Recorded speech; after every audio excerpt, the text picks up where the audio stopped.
De 1 Timoteo capítulo 6, los versículos 20 y 21. Por fin terminamos esta epístola después de muchísimo tiempo. Muchas gracias.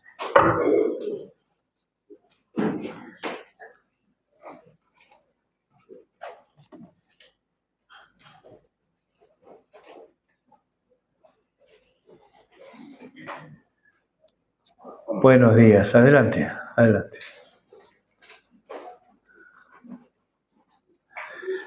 Entonces, 1 Timoteo capítulo 6, versículos 20 y 21, tengamos un momento de oración. Padre Santo, gracias Señor por este tiempo. Rogamos tu bendita asistencia en esta hora. Queremos escuchar tu palabra y que tú obres en nuestros corazones. Pedimos tu bendición y asistencia divina, tanto para mí que voy a hablar tu palabra, como para mis hermanos que van a oír. Y para ellos, y también para mí, que nuestras voluntades sean movidas a obedecerte. Y te lo rogamos por Jesucristo, nuestro Señor y Salvador. Amén.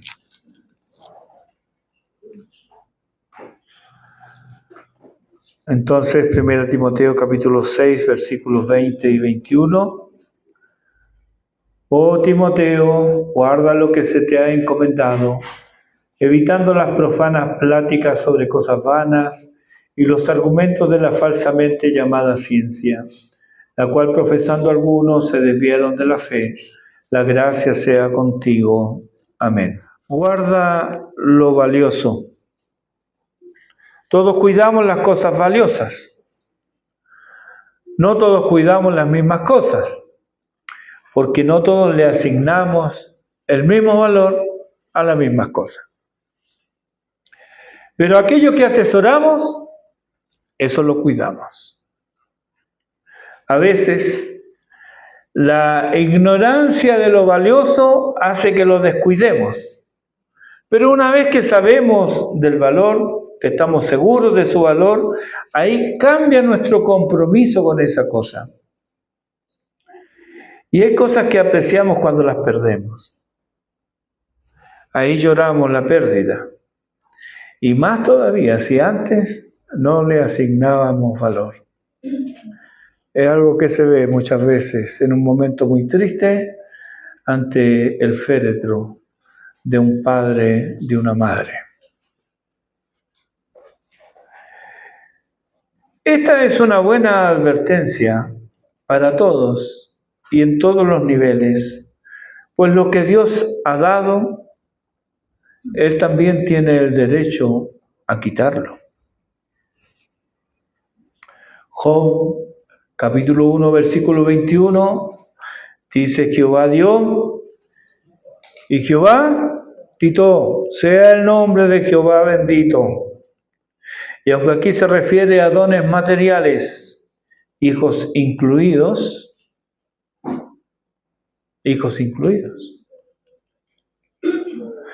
Apocalipsis 2:5 nos habla de bendiciones espirituales que son quitadas cuando se permanece indiferente a la desobediencia. Recuerda, por tanto, dice ahí, de dónde has caído y arrepiéntete. Y haz las primeras obras, pues si no, vendré pronto a ti y quitaré tu candelero de su lugar si no te hubieres arrepentido. Dios le habló repetidamente a la iglesia en Efeso. Le escribió una hermosa epístola con un énfasis especial en la unidad de los creyentes. Y antes, por medio de sus ancianos, fueron advertidos de lo que ocurriría luego de la partida del apóstol. Lo encuentra ahí en Hechos 20, los versículos 17 al 38.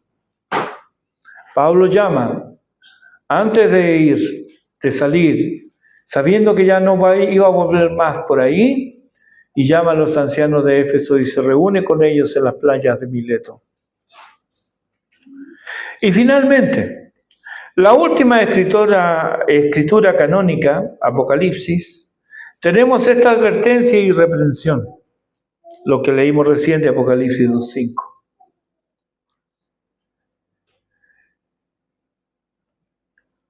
Recuerda, por tanto, de dónde has caído. Ya había un desnivel en la iglesia en Efeso. Ignacio de Antioquía fue discípulo del apóstol Juan. Él, siendo anciano, fue detenido, juzgado y condenado en Roma en el año 107 después de Cristo. El camino a su martirio escribió 7 cartas, una de ellas a los Efesios. Aquí vuelve a insistir en la unidad de los creyentes, en guardar la fe, en obedecer a sus pastores y en resistir la doctrina herética. ¿Obedecieron los efesios a los múltiples llamados del Señor por medio de sus siervos, Pablo, Timoteo, Onésimo, que era obispo en Éfeso al momento de recibir la carta de Ignacio? ¿Y al mismo Ignacio lo obedecieron? No. Ellos se deslizaron. Y hace muchos siglos no queda ni rastro de lo que un día fue una pujante congregación cristiana. Hoy no hay cristianos en Efeso. Y solo remembranzas del paganismo. De hecho, puede encontrar aquí todavía algunas pulseritas con un ojo azul. Eso viene de Efeso. Y eso es de antes del cristianismo, es del periodo pagano. Eso todavía queda. Y lo venden por ahí, está. Sí, estuve conversando con el dueño de ese local ahí en Santiago, un turco. Él es de Efeso. No hay vestigios de cristianismo ahí. Hay solo remembranza de este paganismo y de esta superstición de antes del cristianismo, acompañado por el Islam que surgió en el siglo VII después de Cristo. Los efesios no hicieron caso de lo que se les dijo que guardaran, que conservaran. Es lo que Pablo le dice ahora a Timoteo, pero es pertinente para todos nosotros, pues mi deber no es ocuparme de lo que sucederá luego de mi muerte, sino ser fiel a Dios mientras Él me da vida. Veamos entonces cómo termina esta carta, versículo 20. Oh Timoteo, guarda lo que se te ha encomendado, evitando las profanas pláticas sobre cosas vanas y los argumentos de la falsamente llamada ciencia. Versículo 21, la cual profesando algunos se desviaron de la fe. La gracia sea contigo. Amén. Oh Timoteo, dice. Llama la atención aquí la formalidad de Pablo para con alguien con quien tiene afinidad, tiene afecto y tiene cercanía. Según los estudiosos, es un recurso poco común en griego. Sin embargo, Pablo lo usa no solo aquí, también lo usa en el capítulo 6, versículo 11. Lo usa en Romanos 2, versículos 1 y 3, en Romanos 9, 20 y en Romanos 11, 33. Y también lo registra Lucas en Hechos 13:10 y en Hechos 27:21. Dicho todo esto por Pablo.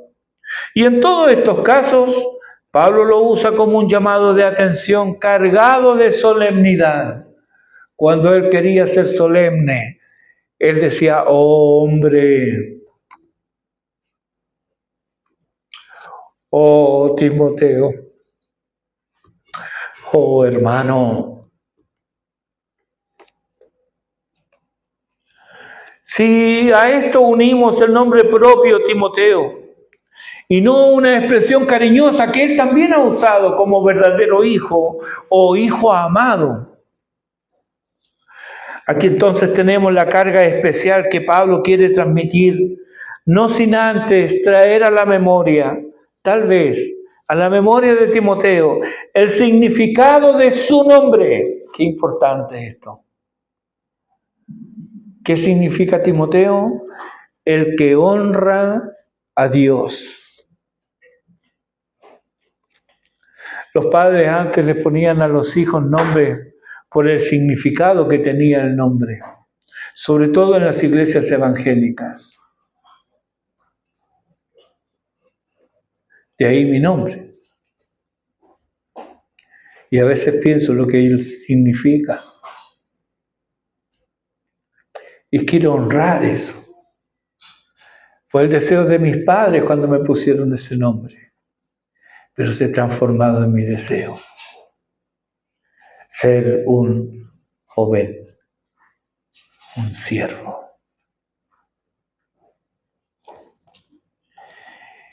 Hermanos, qué mayor honra que cumplir el deseo, la voluntad del Padre.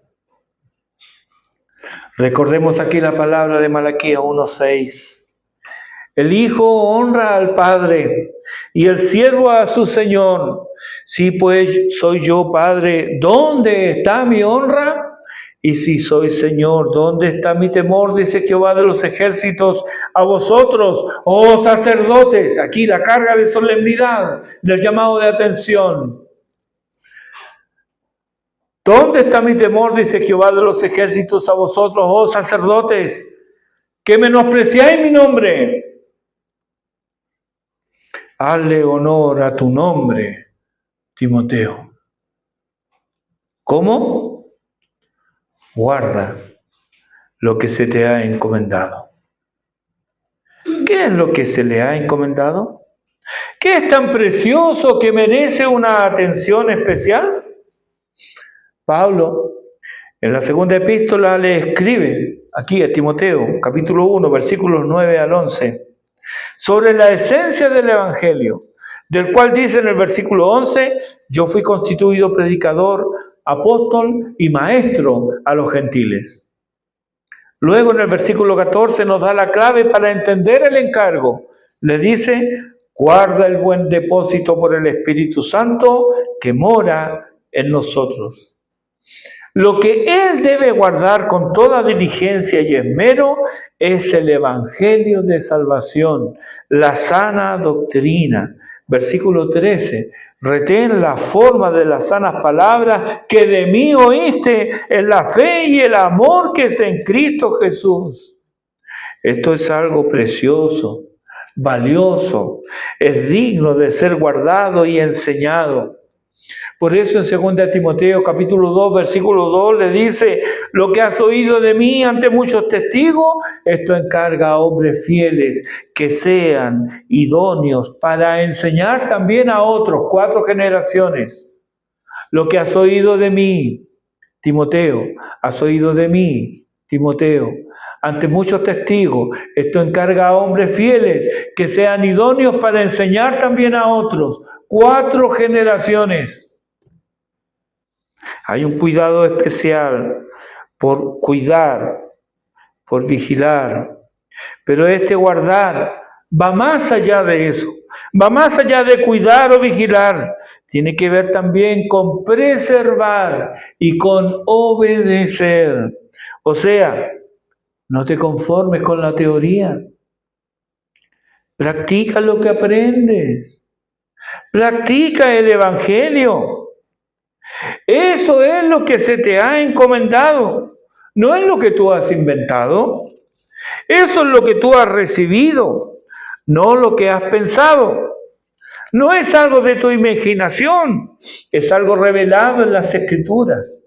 No es tu privada interpretación, es una tradición acorde a las Sagradas Escrituras. No es algo que tú has traído, sino algo en lo que has sido introducido. Porque tú no eres el autor, pero debes ser un discípulo. No eres un director, sino un seguidor. Guarda este depósito. Manténlo a salvo de falsificaciones, de mermas, de licuaciones o de tergiversaciones. Esto tan precioso que te ha sido dado, administralo para la gloria de Dios, que permanezca contigo y entrégalo, que no quede contigo. Serás llamado a dar cuenta de tu mayordomía. Te encontrarán fiel en el desempeño de tu labor. 1 Timoteo capítulo 4, versículo 2, 1 Corintios capítulo 4, versículo 2, cierto que los administradores deben ser hallados fieles y nos han sido confiados los misterios de Dios, el Evangelio. Haz tu parte y cuando ya no estés, tus obras seguirán hablando y testificando y por medio de ellas Dios será glorificado. Luego de la muerte de Josué sucedió lo que ocurrió en Efeso. Josué capítulo 2 versículo 10. Dice, y toda aquella generación también fue reunida a sus padres. Y se levantó después de ellos otra generación que no conocía a Jehová ni la obra que él había hecho por Israel. Repetiremos la historia. Tú eres responsable de que no ocurra. Somos responsables que el conocimiento de Dios, el Evangelio de salvación, sobreviva con fuerza e ímpetu a nuestra generación. Ahora, en el aspecto positivo del encargo, presta atención también a los aspectos negativos. Versículo 20. Evitando las vanas pláticas sobre cosas vanas y los argumentos de la falsamente llamada ciencia. En el capítulo 1, versículos 3 y 4 de esta epístola, Pablo le recuerda a Timoteo por qué estaba en Efeso.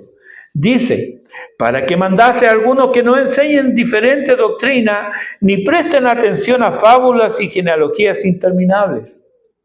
En el capítulo 4, versículo 16 le dice, ten cuidado de ti mismo y de la doctrina. Persiste en ello, pues haciendo esto te salvarás a ti mismo y a los que te oyeren. Nota la relación que hay entre el cuidado personal y el cuidado doctrinal. Hay consecuencia e integridad, y esto tiene relación directa con la salvación propia y también la salvación de los enseñados. Aquí no hay solo teoría, hay teoría y práctica. No es suficiente un me gozo tanto en mi salvación. No, es demostrar ese gozo sirviendo y obedeciendo al Señor. No palabras, hechos. Recuerda la queja del Señor en Mateo 15, versículos 8 y 9, citando Isaías 29, 13. Este pueblo de labios me honra, mas su corazón está lejos de mí, pues en vano me honran. ¿Dice? En vano me honran, enseñando como doctrinas mandamientos de hombres. Se debe evitar la influencia de la falsa doctrina en la propia vida y en la vida de otros. Estaba hablando esta mañana cuando llegué que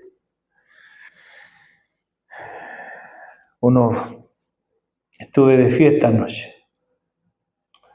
Unos vecinos me hicieron participar en su fiesta. Yo no quería. De hecho, no fui. Pero desde mi cama sentía eso. Y ellos dicen que son evangélicos. Claro, hoy día no fueron en la mañana. No sé si van a ir en la noche. Pero ¿qué es lo que ellos dicen? Porque he tenido personas así en la iglesia. ¿Qué te pasó? No, pastor, es que no pude. No, sí, es obvio que no pudo, si no estuvo. Es que no estuve. Y después uno se entera con los días, es que celebramos el cumpleaños de fulano. Lo que no te dicen es que se amanecieron del sábado para el domingo en la celebración. Le contaba a Jairo por WhatsApp Y me decía, pero están cantando coritos, qué vale. Digo. Ahí desfilaba Camilo Sesto, Rafael, Juan Gabriel. Tenía ganas de levantarme, además desabrigo, hermano. Tenía ganas de levantarle y decirle, mira, así se canta esta canción. Y cantársela y decía, ya, y ahora cállense. Pero ellos dicen que son evangélicos.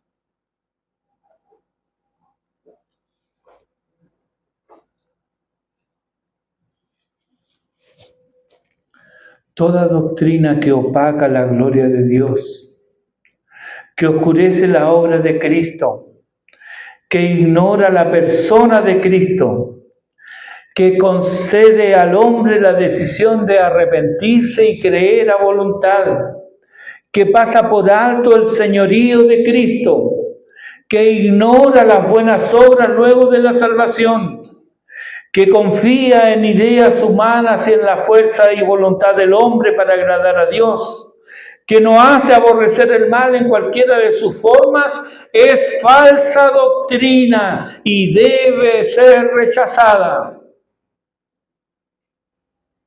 Otra vez, toda doctrina que opaca la gloria de Dios, que oscurece la obra de Cristo, que ignora la persona de Cristo, que concede al hombre la decisión de arrepentirse y creer a voluntad, que pasa por alto el señorío de Cristo, que ignora las buenas obras luego de la salvación, que confía en ideas humanas y en la fuerza y voluntad del hombre para agradar a Dios, que no conduce a aborrecer el mal en cualquiera de sus formas, es falsa doctrina y debe ser rechazada. Por cuanto no se rechaza, es que tenemos estas gentes que dicen, sí, yo soy creyente. Y no hay ninguna diferencia algunos días entre ellos y un impío. Aquí hay un llamado en el texto a evitar el error de embarcarse en discusiones estériles, en conflictos de palabras que pretenden dar luz, ignorando la verdadera luz de la palabra. Son como aquellos que a puerta cerrada discuten sobre el alcance de la luz de la vela en la habitación oscura, mientras afuera brilla la luz del sol en gloria y majestad. El argumento de Pablo ahora nos lleva al capítulo 1, versículo 4, donde hay disputas en vez de edificación y vana palabrería en vez del glorioso evangelio, como dice el versículo 11 del capítulo 1. O un poco antes, en este mismo capítulo 6, los versículos 3 al 5. Al parecer había en Efeso bastante efervescencia intelectual, alejada de la piedad, que Timoteo debía evitar. Por ejemplo, puedes ver capítulo 4, versículo 7. Y en 2 Timoteo 2:16, entre otros textos, mas evita profanas y vanas palabrerías, porque conducirán más y más a la impiedad. Timoteo tenía el encargo de prohibirles a estos palabreros enseñar en la congregación, distanciarse de sus discusiones y seguir advirtiendo a todos que nos presten atención a esas discusiones y enseñanzas. No es infrecuente que tras el espíritu contradictor se esconde la verdadera razón de la porfía. ¿Cuál es? El deseo de hacer la propia voluntad en áreas de las cuales ya ha sido iluminado por el Espíritu de Dios y que sabe que debe obedecer y no quiere hacerlo. Lamentablemente, esto es frecuente en las congregaciones, porque nuestros corazones buscan validarse a ojos de los demás, como si eso importara, hermanos. ¿Qué importancia tendrá validar mi posición, mi postura, mi pensamiento, que usted esté de acuerdo con lo que yo digo, si esto se opone a lo revelado por Dios en su palabra. No tiene importancia. Algunos ejemplos. Pablo trata problemas en la primera epístola a los Corintios. Uno de ellos era en relación a cubrirse o no la mujer en el culto en Corinto. Esto es un problema local derivado de la costumbre local. No tengo espacio aquí para explicar el por qué, pero lo importante es que había los que se oponían a la enseñanza del apóstol. El apóstol ya lo había enseñado antes personalmente y ahora volvía a hacerlo por medio de esta carta. Sin embargo, había quienes resistían la enseñanza. ¿Cómo aborda Pablo a estos contenciosos? Primera a los Corintios, capítulo 11, versículo 16 nos da la clave. Nos dice, con todo, si alguno quiere ser contencioso, había quienes buscaban la contienda. Nosotros no tenemos tal costumbre, ni la iglesia de Dios. ¿Ve? Otro ejemplo encontramos en esta misma epístola, Primera de Corintios. Pablo está insistiendo en que el culto es racional, con decencia y con orden. Y había en Corinto un desorden de mujeres hablando en la congregación. Pablo apela al reconocimiento de que lo que manda procede del Señor. Y otra vez, habían los que no aceptaban esto. Recuerda que había quienes menospreciaban al apóstol en Corinto.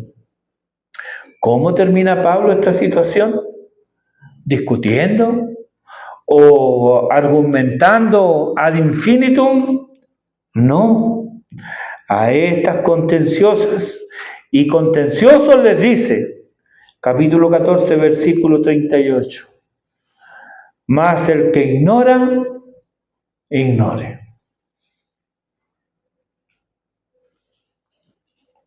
Hay un tiempo para argumentar, para aclarar, pero este termina cuando la contraparte está empeñada en su idea y no acepta argumentos bíblicos y peca contra la razón, pues interiormente sabe de su error, pero por orgullo o por maldad permanece en él. Y tú te das cuenta cuando una persona está así, porque tú le hablas y en vez de otra vez referirse al mismo punto, se va por el costado. Entonces lo que hay es un oponerse, pero no un aceptar lo que la luz de Dios va revelando. A eso entonces, ¿qué es lo que hay que hacer? Déjalo, no sigas. Timoteo debe evitar los argumentos de la falsamente llamada ciencia. La palabra argumentos aquí es antítesis, es decir, oposición, conflicto, controversia. Podría querer decir, evita las controversias. No te mezcles en discusiones inútiles y amargas. Algo de este espíritu griego permanece en nosotros cada vez que argumentamos solo para que nos den la razón. Nuestros egos grandilocuentes necesitan ser afirmados para no ser desinflados. Siempre tienen la última palabra y la buscan con ahínco. La tragedia es que los tales no son enseñables. No pueden ser discipulados ni corregidos y son un peligro para sí mismos y para los que los rodean. La Biblia dice de ellos que rechazan la sabiduría y la guía de Dios. Proverbios 26:12 pregunta, ¿has visto hombre sabio en su propia opinión? Más esperanza hay del necio que de él.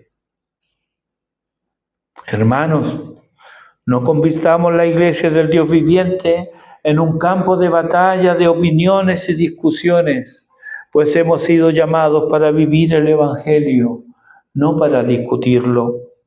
El testigo de Cristo ha sido llamado a proclamar el Evangelio, no a discutirlo. Quien no se rinde ante la evidencia bíblica, se va a rendir ante argumentos humanos.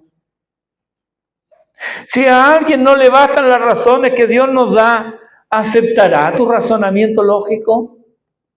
¿Qué debemos hacer ante quien deliberadamente genera discordias y conflictos en la congregación? Bueno, Pablo, luego de contestar el ocuparse en buenas obras con evitar cuestiones necias, nos dice en Tito capítulo 3, versículos 10 y 11, al hombre que cause divisiones, después de una y otra amonestación, deséchalo, sabiendo que el tal se ha pervertido y peca y está condenado por su propio juicio. La orden es clara. Parece poco amable y de hecho lo es. Y alguien pudiera ser acusado que no tiene amor. Así es. No tenemos amor por la discusión ad infinitum.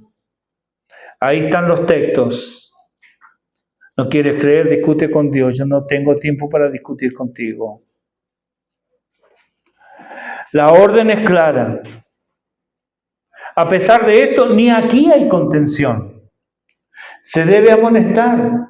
Y si no hay un volverse luego de una segunda reprensión, ¿cuál es la orden? Deséchalo. Sí, no te ocupes de él. Déjalo. Pero déjalo no en el sentido de dejar hacer lo que quiere, sino en el sentido de no intentar siquiera convencerlo del error de su camino. Ahora, esto es difícil y es doloroso, pero hay que hacerlo. Y no siempre las congregaciones entienden el peligro que hay en tener elementos así en la congregación, pero estos debemos entender. Procedemos según nuestra naturaleza. Las cabras siempre escapan al monte. Las ovejas son las que se quedan en el prado. Operan según su naturaleza. Hay otra cosa aquí y tiene que ver con los falsos maestros de entonces. Ellos proclamaban con total naturalidad que solo ellos tenían la verdadera ciencia o conocimiento. Necesitaban ese reconocimiento para ser validados. Recuerda el caso de Simón el Mago en Hechos 8 y de Bar Jesús en Hechos 13:6, Bar Jesús o Elimas. Pues bien, a lo que ellos llamaban verdadera ciencia, Pablo aquí la llama falsa ciencia, es decir, falso conocimiento. Esto nada tiene que ver con el conocimiento científico, pues no hay oposición alguna entre la verdadera ciencia y la fe cristiana. Las contradicciones en ambas esferas surgen cuando la ciencia demanda fe. Por ejemplo, la teoría de la evolución demanda fe. Hay que tener mucha fe para creer eso. Y cuando la fe cristiana descansa en fundamento errado. Por ejemplo, la Tierra es el centro del universo. Era lo que se creía. Un fundamento errado, la Biblia nos dice eso. Una interpretación errónea de la Biblia llevó a la gente en esos tiempos a esa conclusión. Y por eso que quien decía de que era la Tierra quien giraba alrededor del Sol, incluso hasta tuvo que escapar de la llama de la Inquisición. Así las cosas, dice el apóstol, que hay los que evitan estas cosas, sino que más bien se sumergen en ellas y en ellas se enredan. O sea, les gusta este tema de las discusiones, del conflicto, de esta aparente ciencia, conocimiento vano. Porque en el versículo 21 dice, la cual profesando algunos. ¿No te asombra que aún en vida de los apóstoles ya había quienes se ocupaban en banalidades y discusiones sin sentidos, en palabrería necia y nada edificante? Esto nos revela dos cosas. Una, que el grupo de creyentes no era homogéneo en cuanto a la fe. Había aparentes convertidos, había impíos disfrazados. ¿No advirtió el Señor sobre lobos vestidos con piel de oveja? No todos los de Israel son israelitas. No todos quienes comparten cada domingo son creyentes. No todos son hermanos en Cristo.